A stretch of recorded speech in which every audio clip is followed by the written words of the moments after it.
C'est maintenant le temps de vous présenter le deuxième candidat à l'investiture du Parti conservateur du Canada dans le comté de Beauport, Côte-de-Beaupré, Île-d'Orléans, Charlevoix.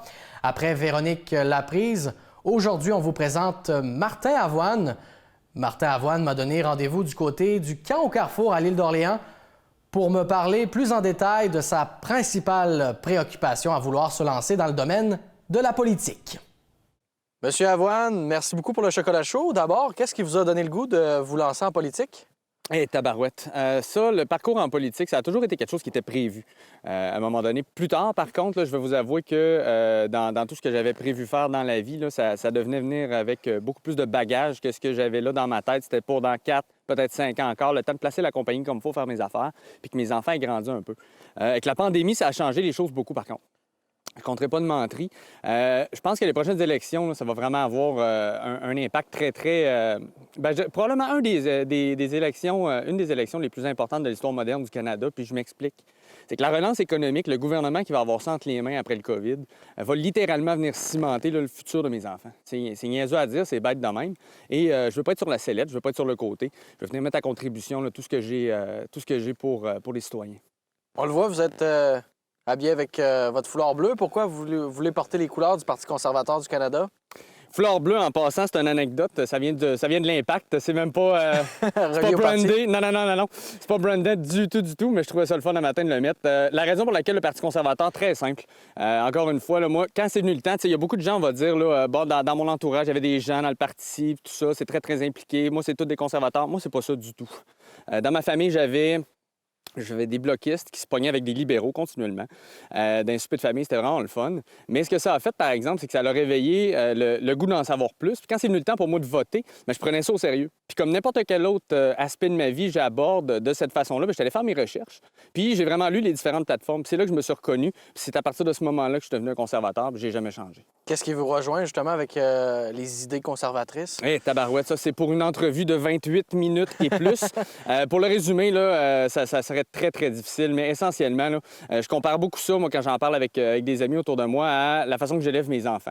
Où est-ce que je trouve ça important de prendre ses responsabilités? Je ne manquerai pas une occasion pour avoir du fun avec mes enfants, ça, c'est sûr et certain. Mais d'abord et avant tout, il faut s'occuper de ce qui est pressant, qu'est-ce qui est important, mettre un toit, s'occuper de nourrir les enfants, puis donner des bonnes valeurs. Puis ensuite de ça, chacun des autres moments qui va nous rester, on va le passer à avoir du fun ensemble. Pour la course à l'investiture, sur quoi vous allez miser pour obtenir la faveur des membres? Là?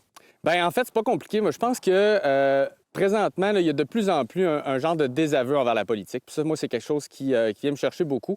C'est difficile d'intéresser les gens à ça parce qu'ils sont habitués. Il va passer des gens qui ont des parcours en politique à partir de très, très jeunes puis qui n'ont pas beaucoup touché au domaine privé. Ils ne savent pas vraiment c'est quoi une paye, ils ne savent pas c'est quoi des DAS. Ils n'ont jamais été plus loin que ça. Puis les gens ont vu passer les gens, ont vu neiger, se sont tous fait dire les bonnes choses, ont comme pesé sur les bons pitons. Puis finalement, ces gens-là sont repartis, puis ils n'avaient pas vraiment accompli rien de ce qu'ils avaient fait. J'arrive avec une approche totalement nouvelle. C'est quelque chose qu'on a déjà vu, évidemment, un entrepreneur qui se lance dans un parti politique, c'est pas une première. Mais il y a un dynamisme là-dedans, puis un de mes enjeux principaux, c'est clairement ça. Ça va être de ramener ça, l'accessibilité. C'est vraiment le principal. L'accessibilité aux députés. Je veux que les gens... À un moment donné, on peut dire que c'est un grand territoire, mais il faut arrêter de dire que c'est un grand territoire. Il faut trouver une manière de le couvrir. Puis déjà, actuellement, les gens peuvent prendre rendez-vous à n'importe quel moment sur ma plateforme, que ce soit sur Martin Avoine PCC, sur Facebook, exemple. Ils peuvent aller prendre rendez-vous. On va pouvoir se voir. La COVID, en ce moment, ça a été très, très restrictif, mais ça nous a offert des opportunités aussi de pouvoir connecter avec des gens qui, en temps normal, ne pourraient peut-être pas nécessairement se déplacer pour aller dans un bureau de comté. Je veux vraiment que ces gens-là sachent que c'est accessible en tout temps. Je veux dire, les membres à qui j'ai parlé jusqu'à maintenant le savent. Quand j'appelle, mon numéro de téléphone, il n'est pas masqué. Il n'est pas masqué, ce numéro de téléphone-là. Je veux que ces gens-là puissent me rejoindre en tout temps. Ça va être la même chose avec n'importe quel citoyen de la circonscription que je veux représenter. Parlez-moi de vous. Vous l'avez effleuré, vous avez un parcours entrepreneurial, mais sinon, en résumé, comment vous pourriez vous décrire à nos téléspectateurs? Tabarouette, très simple, mais si compliqué en même temps. Hein? J'ai eu des parcours. Avant les forces, j'ai été militaire à partir de l'âge de 25 ans. Pourquoi 25 ans? C'est simplement que je ne pouvais plus retarder ce rêve de petit garçon-là à un moment donné. Je suis rentré sur le marché du travail. Moi, j'avais entre 17 et 18 ans. Puis je suis resté parce que j'ai eu beaucoup de succès dans le domaine de la représentation au départ. Et je suis quelqu'un qui attaque beaucoup les problématiques en cherchant des solutions. T'sais. Puis ça, ce que ça a fait, c'est qu'on m'a rapidement donné des postes de direction, tout ça. Puis je me suis mis à gérer du personnel, faire de la restructure au niveau des différents départements. Ça m'a amené une carrière d'inforce.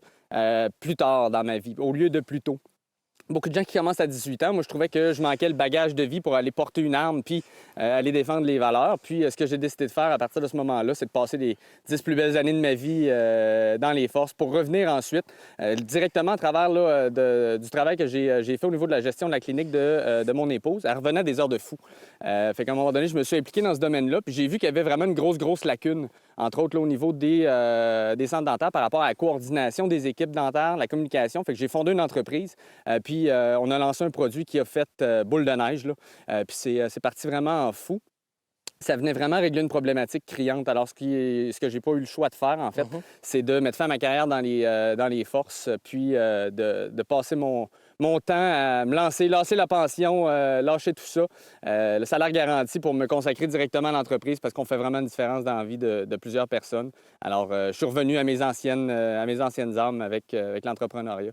Je vous connais pas beaucoup, mais vous semblez un homme de défi. Est-ce que, justement, c'en est un important que vous lancez là, actuellement, là, de vouloir devenir le prochain député de la circonscription ici? Là? J'en ai parlé. Hein? Je veux dire, nous, ça fait une quinzaine d'années que je suis établi dans le secteur ici. On est juste à côté. Nous autres, on a le centre dentaire, ma femme à Beauport. Ça fait des années qu'elle est propriétaire là. Et puis, pour moi, c'est plus que juste un défi. C'est totalement nécessaire d'être là puis maintenant. La raison est très simple. Elle est dans le char en ce moment, puis elle fait quelque chose qu'elle ne fait pas d'habitude. Elle joue à la tablette. Papa a une permission spéciale parce qu'on est en pédagogique aujourd'hui, mine de rien. Et puis, on fait avec les moyens du bord, puis à un moment donné, il faut s'organiser. Puis c'est, oui, un défi qui s'en vient, mais c'est un défi que je suis prêt à relever, puis pas à peu près à part de ça. C'est la baïonnette d'un dent, puis c'est pour mes enfants que je le fais, puis les vôtres aussi. Avez-vous déjà déterminé certains enjeux spécifiques à la région sur lesquels vous comptez mettre beaucoup d'énergie là, durant la campagne? Bien, présentement, moi, je suis pas encore candidat puis je parle pas au nom du parti. Hein. Je peux juste parler en mon nom à moi puis dire qu'est-ce qui me tient à cœur. Évidemment, il y a 3 choses. J'en ai parlé tout à l'heure. L'accessibilité, c'est vraiment la première. Je veux vraiment redonner ça. Les gens, je veux qu'ils se reconnaissent dans ça. J'ai une approche qui est différente. Puis je sais que ça intéresse beaucoup de gens autour de moi déjà qui ne s'intéressaient plus à la politique, qui avaient l'impression d'être déconnectés. Ça, c'est vraiment la première chose pour moi qui me tient à cœur. Évidemment, il y a plein d'enjeux dans la région. Puis que ce soit moi ou Véronique, ces enjeux-là ne vont pas changer. Il faut établir d'abord et avant tout, par exemple, un lien de confiance avec la population. Puis pour ça, ça prend, l'accessibilité. Deuxième des choses qui me tient à cœur, évidemment, la relance économique. Hein? J'en ai parlé.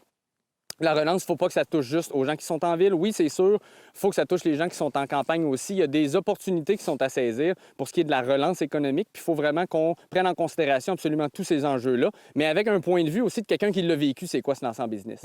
Ça a l'air banal, là, mais ça prend des efforts, puis des efforts insoutenables. Il ne faut pas compter les heures, puis il faut comprendre cette réalité-là pour savoir qu'est-ce qu'ils ont vécu, les gens. C'est important d'avoir un parcours en politique, puis je respecte beaucoup, d'ailleurs, la démarche qu'a faite Mme Laprise, parce que, elle s'est impliquée beaucoup au niveau de la course à chefferie, beaucoup au parti, des choses comme ça. Durant le COVID, entre autres, elle a pu se concentrer beaucoup là-dessus parce que les gens étaient en restriction.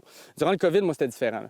C'était totalement différent. J'avais un centre dentaire qui était fermé 3 mois, qu'il fallait s'assurer d'avoir l'équipement pour revenir. J'avais ma business et tous mes clients qui sont dans le domaine dentaire qui ont été fermés, qu'il a fallu que je soutienne, puis qu'on oriente notre développement pour s'assurer qu'au retour, il était pour faire face aux enjeux en ayant le moins d'impact possible ressenti, qu'il puisse rester concentré sur le traitement puis le service qu'il donne aux patients. Donc, c'est vraiment important la relance économique en deuxième point. Puis le troisième, bien, s'il y en avait un, qui est d'enjeu un petit peu plus global, qui me tient vraiment à cœur, là, c'est vraiment au niveau de la liberté d'expression. J'ai eu la chance, moi, puis vous autres aussi, vous avez eu cette chance-là de pouvoir regarder dans un pays où est-ce que tu pouvais dire pas mal ce que tu veux. Puis c'était en discutant avec les gens qu'on a pu franchir des barrières super importantes aux dernières décennies.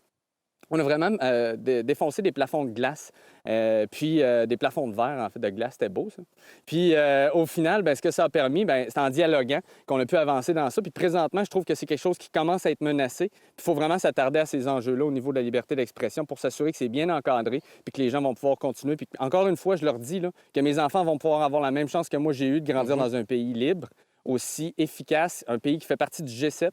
Dans un Québec qui est fort aussi, là, avec vraiment là, une culture qui a été démontrée au niveau international depuis des années. Un Québec qui est très fort là-dedans. Je veux que mes enfants aient exactement la même chance que moi j'ai eu de pouvoir grandir dans cet environnement-là. Je trouve que c'est une dette qu'on a envers les générations précédentes. Nos pères, nos grands-pères, nos mères, nos grands-mères, des femmes fortes, des hommes forts qui ont défriché puis qui ont bâti ça. Puis c'est à notre tour de prendre le flambeau puis de s'en aller avec eux autres pour se battre pour nos enfants.